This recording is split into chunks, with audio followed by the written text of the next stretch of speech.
All right, thanks for remaining with us. Now, the Nigeria police says it requires about 1.3 trillion naira annually to effectively run the police force. Azizat, that's wow. How much of the national budget are we talking about there? In fact, that's a lot. That if you want to rate it by percentage, yes. It's... I can't even look, let's look at it this way. 2017 budget is 7 trillion something trillion, and you need the police needs 1 point something trillion. Okay. That's huge. Well, speaking at a training for police officers towards effective implementation of the Administration of Criminal Justice Act, the Inspector General of Police, Ibrahim Idris, stated that regular budgetary allocation would not effectively run the force.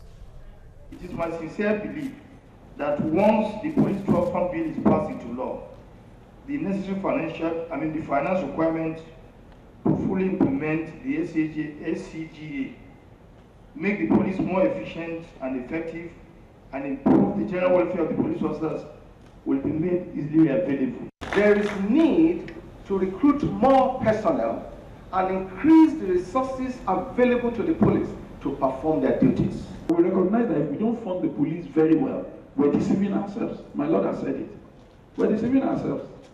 So there is no need to be diplomatic about it. We all know.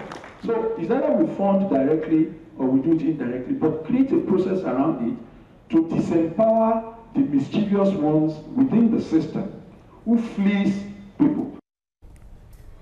All right, we have with us a retired Deputy Inspector General of Police, Israel Ajao. Good morning and thanks for joining us. Good morning. Good morning, viewers. Of course, the retired DIG is also the chairman of the LNSC, that's the Lagos Neighborhood Security Corps. Thank you so much for joining us. Thank you. Now, the IG of Police, Ibrahim Idris, came out with this really alarming one. Let me quote him here. What comes into the Nigeria police from the nation's budget is too infinitesimal to fund an efficient police force in a volatile country like Nigeria. Is that what is at the root of the inefficiency, corruption, all kinds of adjectives that you can use in describing the Nigerian police? Thank you very much. It sounds alarming, really, when you talk of 1.3 trillion. Yeah. And the nation's budget for this year is about 7-point-something trillion. Yes. It sounds alarming, but that is the truth. If we must say it as it should be said. And that is the product of the cumulative effect of years of neglect. It is not just something that has arisen in 2017 or 2016. In fact, it goes back into history. It goes back into history. If you look at the history of the Nigeria Police Force itself, from the colonial era, the rot started right from there. I remember when I was doing some studies at the National Institute for Policy and Strategy Studies. We were looking at, I was asked to look at the performance of the Nigeria Police Force in peacekeeping operations, a comparative analysis. In fact, my research paper was on that subject. And I discovered, more than I knew, that the rot in the force is alarming. And it has been so right from, can you imagine the first semblance of anything we can call the police was here in Lagos in 1861 when the Hausa Constabulary, the so-called Hausa Constabulary, it's a consular guard of 30 men, was set up by the governor of Lagos, Governor Denton of Lagos. He took some initiatives and sent them to the Royal Irish College in England for some paramilitary training. But of course, when William McGregor came, 1899 to 1904 in Lagos here, he found it convenient to recommend to Lord Lugard that Nigerian policemen should not be sent overseas for any training. For his reason was they were proud and above their job. That was his reason. And unfortunately, the Governor General Lugard approved it. That is what I call the historical genesis of the rot in the police force. But thank God for the founding fathers of the modern day Nigeria Police Force, the indigenous inspectors general, people like Alhaji Kamselem, MD Yusuf, Adamu Suleiman, Louis Edet, of course, was the first, and a host of others. They took the bull by the horn, and they realized that you cannot develop any organization without the human capital. That is the basic truth. The problem of the Nigeria police today can be summarized as lack of properly motivated, properly trained human capital. The human capital is there. Is there. Otherwise, why do we have Nigerian policemen right from 1960, at the inception of peacekeeping operations by the United Nations? The Nigerian police was there. Louis Edet was a chief superintendent of police. He was in the Congo. FHE Brizibe, another chief superintendent, took over from him. And succession of police officers have taken part in operations, Yugoslavia, Cambodia, name it, Namibia, Western Sahara, all over. And they've come back in flying colors. I made a discovery during my study at NIPS. We were on studies tour of the United States of America. And I was privileged to speak with the Commissioner of Police, New York Police Department, at their headquarters. Yes. I had just completed my tour as Commissioner of Police in Lagos and Assistant Inspector General of Police in Zone 2.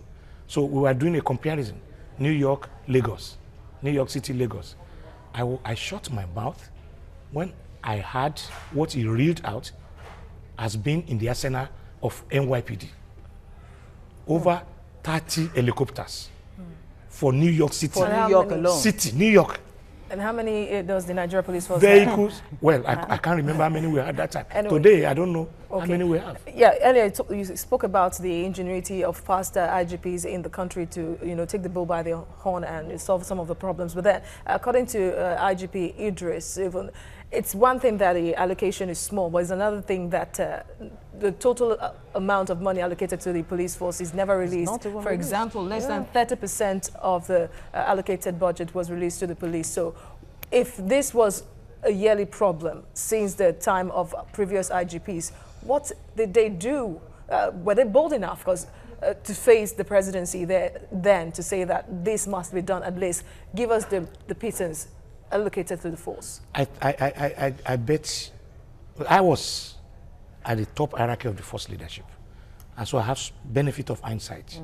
I know right from 2008 with the retired IGP MD Isufu, the police leadership got the government to set up a committee, the Nigeria Police Reform Committee, in 2008. Alhaji MD Yusuf discovered what all of us knew, of course, and what is still staring us in the face, that the rot, if not checked, would lead to a near collapse of the entire structure called the Nigeria Police Force. At the end of his findings, he recommended 2.8 trillion in 2008, and that averages 560 billion every year for a period of 5 years. He just said, let's have some stopgap measure, 5 years, 2.8 trillion, 560 billion. Now, successive committees, that of DIG Dan Madam retired, that of DIG Pari Osanyede is recent, 2012, saw that and said, well, if you really want to tackle the rot in the Nigeria Police Force, there's no other way but adequate funding. And the funding is to address so many critical areas, so many. You talk of the operations department of the police, which I headed just as I was retiring in 2010. That is the live wire, that is the heartbeat of the Nigeria Police Force.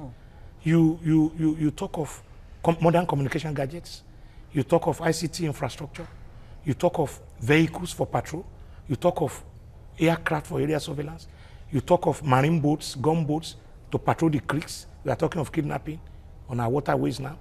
The police is almost non-existent on the highways. All right, DIG, let's put you on hold there. Let's bring in our other guest who is in Abuja, former colleague of yours, I'm sure. He's retired police commissioner, Lawrence Alobi. Thank you so much for joining us, and good morning to you.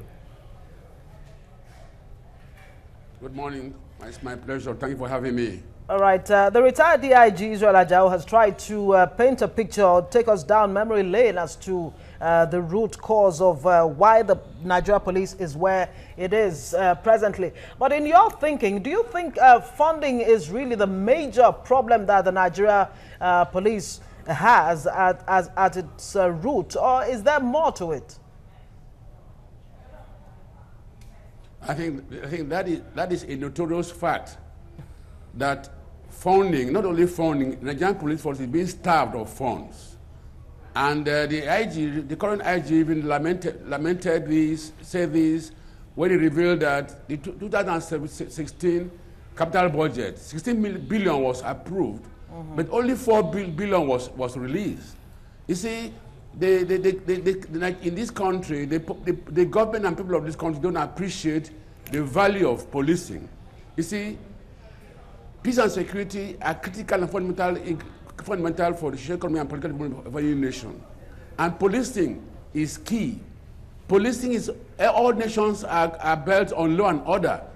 And law and order is, police are the principal agency in terms of law and order. Policing is therefore indispensable in any society. For society to be safe, it has to make sure that law and order is being maintained to guarantee public peace and security. But in this country, the police, which is the taproot of internal security, is being relegated, is being starved of funds. And if the taproot of a tree is being weakened and destroyed, what happens to the life of the tree? The tree is very, very vulnerable to be extinct. And the other roots, which are probably just supportive, cannot be able to sustain the tree. So other supportive agencies that are being created to support the police cannot sustain the internal security of this country. Even if you bring the whole the Nigerian army or military to do police work, they cannot because they are not trained for internal security. The police is a principal law enforcement agency of internal security. And for the government to be able to ensure that in line with Section 14B of the Constitution, who provides that security and the well-being of the citizens shall be the prime purpose of government. For us to achieve that, we need to ensure that Nigerian police force is adequately funded, well-motivated, well-equipped, and given the enabling environment for it to perform as it does outside the shores of this country. Like my boss did say in the same interview this morning, outside the shores of this country, Nigerian police officers and men excel in all ramifications. I was privileged to be the chief in charge of federal operations for 5 years at the force headquarters. And when our men go outside this country, they excel. But here, because the social milieu, it does not encourage the police officer, they don't create, rather than promoting effective security, exacerbates criminality and insecurity. When the police are not well funded, in fact, there's a nexus between adequate funding and effective policing and effective policing and efficiency. All right, let me come in here. Retired Police Commissioner. When the police are well funded. Okay, let me quickly ask you. When I'm saying if the police are well funded. Hello? Yes, I want to ask you another question because of that. Hello? Lagos Police Commissioner Fatai Owosheni once said that a typical police station in the country gets 45,000 naira in 3 months as a running cost. But then there are still reports of corruption in the police force, of embezzlement of funds. Yes, the money allocated to the force is small, but then how is the little money allocated expended? Yeah, you see, I used to be a commissioner of police, in charge of FCT Police Command. And I know what the challenge we go through. Like the CP Lagos State did say, that 45,000 in 3 months. The police officer, the division is going to patrol vehicles are going to be funded, patrol vehicles are going to be maintained, and stationaries are going to be procured. Men go to investigation and need to be given allowances. They don't exist any longer. And now when there's a distress call, a policeman says you don't have fuel, you blame the policeman. The policeman will not go and put urine in the vehicle to move the vehicle when the distress call. So they need to fund the police adequately, and each police division must at least have adequate vehicles that can respond promptly, because the time response is very, very key when distress arises in the command. So that 45,000 is grossly inadequate. It cannot meet the investigation, can even capacity building, even the basic stationaries and vehicles, the logistics that the police need in a division are not there. Like the IG lamented recently, that there are about 3,000 police stations across the country, but none of them, some of them don't have overhead costs. How can they function? How can they function? All right, let's bring it to the retired. It's unfortunate. Yes, really unfortunate. Retired DIG. It's almost immoral for society to expect so much from the police with this kind of picture that you have painted. The IG talked about 14,500 vehicles, including 3,115 motorcycles. Now that is for a whole country like Nigeria. That's right. You were one CP in Lagos State. paint a picture for us how challenging it was for you to actually police a state like Lagos, for example, that we hear today is about 33,000 men to man some 21 million people. When I was Commissioner of Police here, the picture was not different. Remember I told you this is the cumulative effect of years of neglect. It has been on and on and on. We had about 22,000 officers and men when I was CP. That was about 14 years ago, 2004. And to police Lagos with the myriad of challenges you have in a cosmopolitan city, in a metro city like Lagos, was impossible without the support of the state government. And that is the story in most of the states today. We were lucky Asiwaju Bola Ahmed Tinubu was the governor of the state when I was Commissioner of Police. And his support was unqualified. Vehicles, fueling, and that has been sustained over the years. Today, I'm aware, as the chairman of the neighborhood corps and a member of the Lagos State Security Trust Fund, the commitment of the present governor of Lagos State to security of lives and property. I normally say, anytime I have the opportunity, that here is a governor who is passionately committed to security of lives and property. But in spite of all of this support that you get from Lagos State, for example, you still have all these challenges of kidnapping, armed robbery, activities of cultists and all of that. Why do we have this intensity in Lagos? What exactly is the problem? I don't agree that there's intensity of crime. Okay. Maybe when a particular crime occurs, it is sensitive. It gets reported all over the media, but that does not mean that empirically crime is on the increase. There are two things. If you have empirical evidence that crime is on the increase, well, the police has a way of knowing, and they have a way of reacting to it. But kidnap of school children, of course, it takes all the pages of newspapers, televisions, and parents are normally emotional about it. And so when it gets reported constantly, you have the impression that crime is on the rise. No, crime is not on the rise, empirically. After the Igbonla kidnap, how many other kidnap cases have we had? After the arrest of Evans, how many other kidnap cases have we had? But that is not a justification. Yes, that's not a justification for crime. The police, even in the modern climate, given all the necessary tools, given scientific aid to investigation, cannot totally eliminate crime unless humans cease to exist before you talk of eliminating crime. But crime can be managed and controlled to tolerable levels, levels that even the advanced countries will tolerate. So that's what I say about Lagos. Lagos is relatively peaceful, relatively peaceful. All right, let me come to you now, retired Police Commissioner Alobi. Now, if the police force gets everything it wants and the 1.3 trillion naira the IGP is demanding to, reshape the force, are you hopeful? You're saying confidently now that police officers in the country would, well, let me say allegedly now, but stop collecting bribes from people, intimidating motorists, and of course Nigerians as citizens of the country, and just stick to the professionalism required of them as security personnel of the country? That is very, very, very correct. You see, like when our men go outside of this, operate outside in peacekeeping operations. Nothing like issue of this. There's zero tolerance to corruption, and they excel. If the government equip and fund the police and motivate them, the capacity, training they require, and I can assure you that issue of corruption will never exist. But then corruption too is the Nigerian police force is a micro unit in the macro society. When we also wipe corruption in Nigerian society, the Nigerian state itself. Because the society, what happened in the larger society, permeates in the micro unit. So, but the police is the only institution that has a self-cleansing.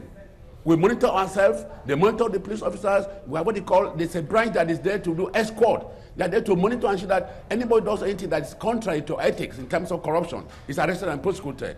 We don't conceal, we don't shield our colleagues, ourselves. We ensure that anybody who goes against the ethics of the profession, the ethical conduct, is normally being arrested and being prosecuted. And if found guilty, either being sent away out or being prosecuted. So I can assure you with all equivocation, that with all confidence, that Nigerian police force, if well funded and provided all it takes to be a police force that can be proud of. I think it will be, I can assure you that the Nigerian police force, the country will be glad to have a police force of that of its desire. And that's why I'm praying that I was happy that I was the last public hearing on the police trust fund at the National Assembly. And I think if the National Assembly, the National Assembly can bequeath to the Nigerian nation with this milestone contribution of establishing the police trust fund, it will go a long way in solving. It will be a panacea for our internal security problems. It will also have to motivate Nigerian police officers. And again, it will also go along in line with Section 24E of the Constitution, which says that every Nigerian citizen should assist lawful support agency in terms of law and order. You see, policing is like democracy. It's participatory in nature, and particularly democratic policing with the present IG's policy trust. The people themselves will now participate in contributing to the peace and security of the society. Yes, indeed. But let me butt in here. Let me come in here. Let me remain with you, CP Alobi. Now, how do you build confidence in the populace actually to provide this partnership for the Nigeria police? I mean, police is your friend. It's not something that the average Nigerian police. Like my boss did say, India Jajao said, this problem of the neglect of the police has been a long time problem. The challenge has been a very long time problem. And when somebody is frustrated, what do you expect? You see, the Nigerian police officer men are being frustrated by this poor funding, neglect, and starvation of what they need to function.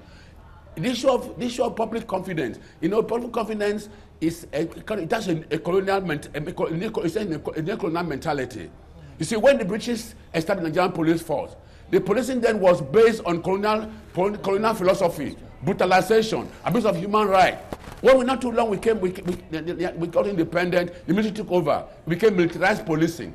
And military policing, military is based on military rules, decrees, draconic decrees. Police was enforcing laws that were not palatable to the people. That's how the police now became, the public now saw the police as agents of government against the people. But when we have under the present administration, we talk about democratic policing. Democratic policing of the people, but for the benefit of the people. All right, it's participatory in nature like democracy. People themselves will be involved in participation, and it will also to meet the needs of the people. All right, let's get the opinion of the retired DIGP on the same question. Yes, the same question to you now. If the police trust fund is set up, and of course the money starts to come in.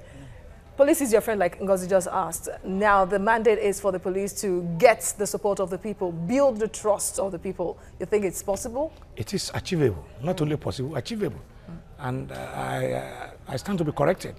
You see, based on the law of reciprocity, I always tell officers and men when I was in service, respect begets respect. If you are courteous, you are friendly, you will get the same measure of friendliness from the opposite side, the public. If you don't carry yourself as the master or the people you are supposed to protect, then of course they've got to respect you. When the issue of accidental discharge became very rampant in the force in those days, I just used a simple method. You're on the road, you are carrying AK-47, you are looking for robbers. Where? Robbers know that you are looking for them. You don't know the robbers, but they know you because you are already identified. You are in uniform.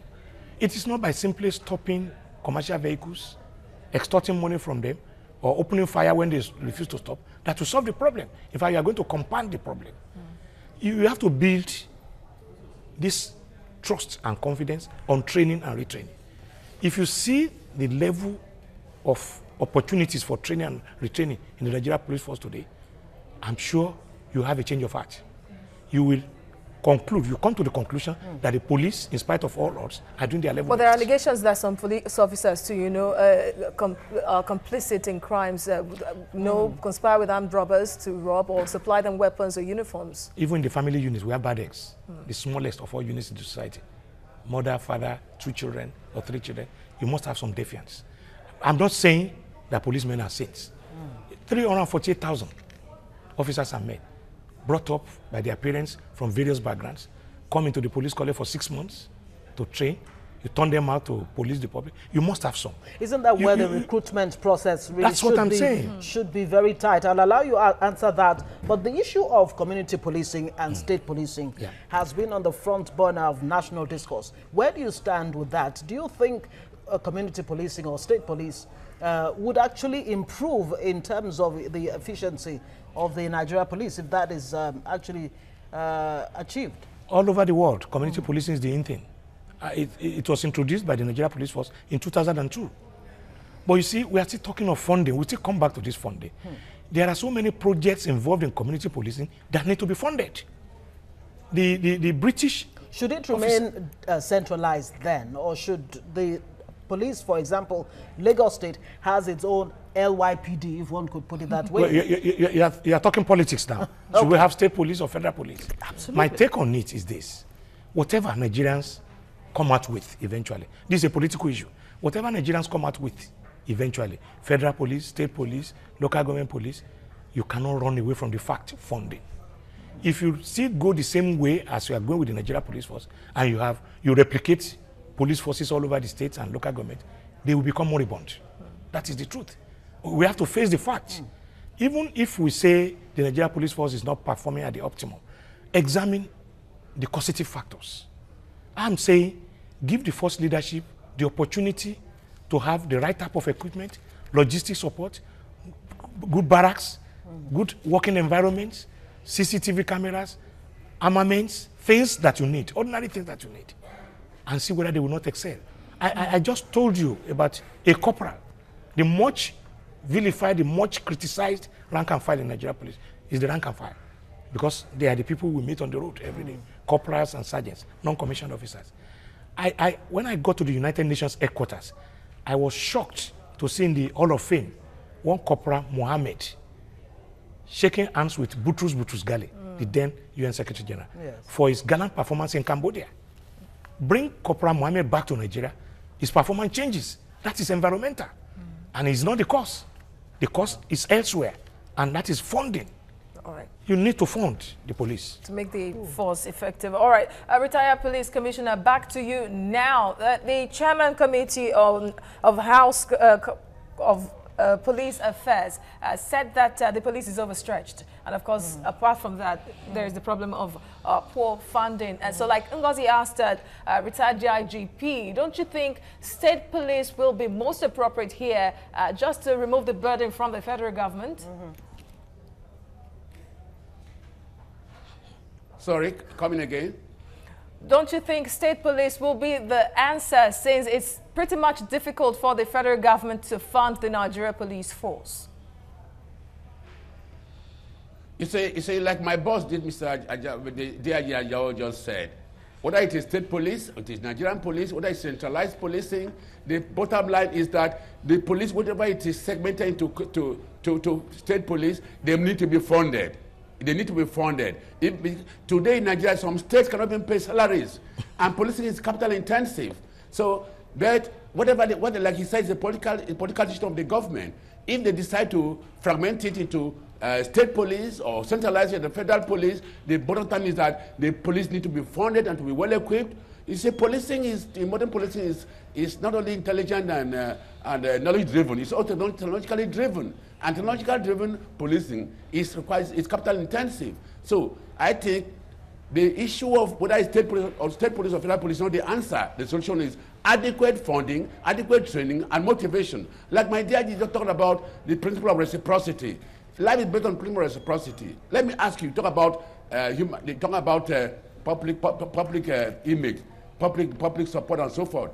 Let me give you a simple analogy. If you have a dog in your house that guides your house, and when the dog comes, you feed the dog, take care of the dog, give it all that it needs. When the dog sees you, the dog wants his tail and welcomes you, welcomes you to the house. But when you see a dog and you hit the dog with a stick, you blame the dog, chastise the dog, overblame the dog. When the dog sees you, it wakes you, it's ready to attack you. Something like that. The issue of love and public support and confidence, it is reciprocal. When the public show love and support the police and support them, and appreciate them, the police will in turn they will excel. You know, love begets love. So I think the issue, whether it is state police or federal police, the bottom line, the key thing that is critical and central is adequate funding. You couldn't have put it any better, CP Lawrence. When you fund the police, they will excel. Thank you so much. I mean, you couldn't have put it any better there. Taking it from what you mentioned earlier, the committees that had been set up, the Pari Osanyade and the MD Yusuf Reform Committee in 2008, you want to shed some light on some of the recommendations of that and how it will actually add, you know, to this bill for an act of, to amend the Reform Trust Fund and the Explosives Act 1964. Yeah. Let me go to the most recent in history, the Pari Osanyade Committee, Reform Committee of 2012, which is not basically different from the two previous committees. The terms of reference were basically four. Find out the factors responsible for ineffective service delivery by the Nigeria Police Force. Secondly, find out the cause or the causes of the rot in training, the decay in training and retraining.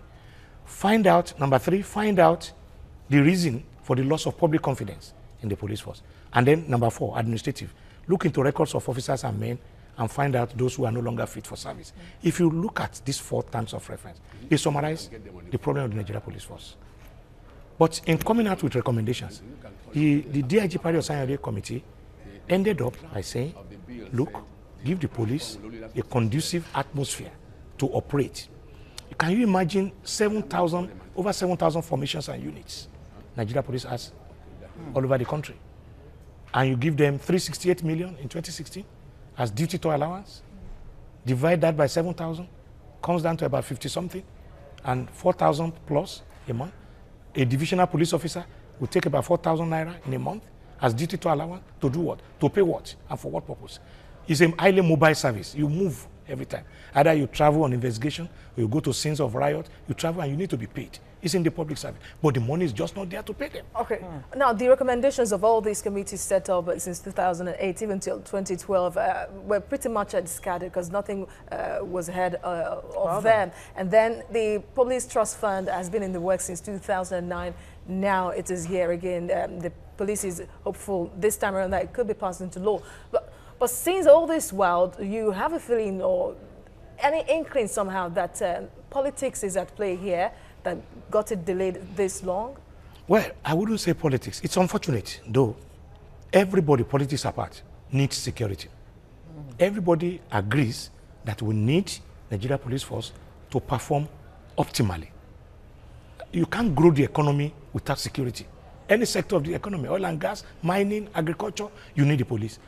Even if you say politics, politicians who are playing key roles are surrounded by policemen who give them protection. So how come it that there will be lots of sympathy? It should have been otherwise. I just think it is lack of political will and determination. All right, Lawrence, we'll have to end the discussion. Let's say a big thank you to former CP Lawrence Alobi, who joined us from our Abuja studio there.